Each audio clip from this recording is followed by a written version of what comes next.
ఇదేం కూర అనుకుంటున్నారా? ఇది క్యాబేజ్ శనగపప్పు. క్యాబేజ్ శనగపప్పు చాలా చాలా చాలా చాలా టేస్టీగా ఉంటుంది. ఇది ట్రెడిషనల్ రెసిపీ. మనం పెళ్ళిళ్ళల్లో ఫంక్షన్స్లో కూడా మనం చేసుకుంటూ ఉంటాం. అంటే ట్రెడిషనల్ ఫంక్షన్స్లో మాత్రం కంపల్సరీ ఉంటుంది. చాలా చాలా బాగుంటుంది. దీని రెసిపీ నేను మీకు షేర్ చేస్తున్నాను, తప్పకుండా చేసుకోండి. ఎప్పుడు రొటీన్గా మసాలా ఫ్రై అని కానీ, లేదా టమాటో వేసి కానీ, లేదా వేరే పెసరపప్పు వేసి కానీ, రకరకాలుగా మంచూరియా కానీ ఏదో ఒకటి నేను చేసి పంపించాను.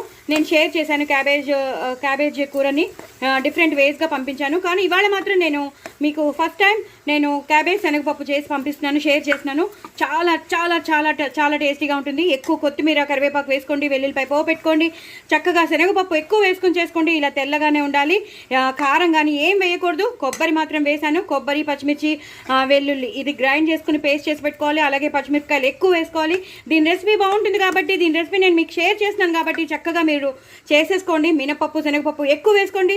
నేను అన్నీ చెప్పేస్తున్నాను, చెప్పననే అన్నీ చెప్పేస్తున్నాను. సో డూ ట్రై ఇట్ అండి. చాలా చాలా టేస్టీగా ఉంటుంది. ఇప్పుడు హాలిడేస్ కాబట్టి పిల్లలు ఎంజాయ్ చేస్తారు. 1-2 సార్లు కలపమంటారు, 2 సార్లు తినేస్తారు. పెరుగన్నమో రసం అన్నమో పెట్టేయచ్చు. అంత టేస్టీగా ఉంటుందండి. పక్కన వడియాలు లేదా చిప్స్ కానీ నంచుకుంటే ఇంకా అదిరిపోతుంది. అలాగే కొత్త ఆవకాయ నంచుకుంటే ఇంకా చెప్పలేను, అంత బాగుంటుంది. ఈ క్యాబేజీ శనగపప్పుకి ఆ కొత్త ఆవకాయ కాంబినేషన్కి సూపర్ సూపర్ సూపర్ సూపర్, ఇంకా నేను చెప్పలేను, ఎక్సలెంట్ ఉంటుంది. సో వేడివేడి అన్నంలో చక్కగా ఎక్కువ నెయ్యి వేసుకుని ఈ కూర కలుపుకుని తినండి. పిల్లలకి పెట్టండి, పెద్దలకి పెట్టండి, అసలు మిమ్మల్ని వదిలిపెట్టరు. అంత బాగుంటుంది. మీరు అలా తింటూనే ఉంటారు, పిల్లలు అలాగే తింటూనే ఉంటారు, పెద్దవాళ్ళు కూడా మిమ్మల్ని ఇష్టపడతారు. సో డూ ట్రై ఇట్ అండి. నా ఛానల్ మాత్రం సబ్స్క్రైబ్ చేసుకోండి. అసలు అసలు అసలు అసలు మర్చిపోవద్దు. చక్కగా ఇంగు పోపు కూడా పెట్టుకోండి, వెల్లుల్లిపాయలు వేసుకోండి, నేను చెప్పినవన్నీ చేసుకోండి. అదిరిపోతుంది. కూర మాత్రం సూపర్ సూపర్ టేస్టీగా ఉంటుంది. అంత టేస్టీగా ఉండదు.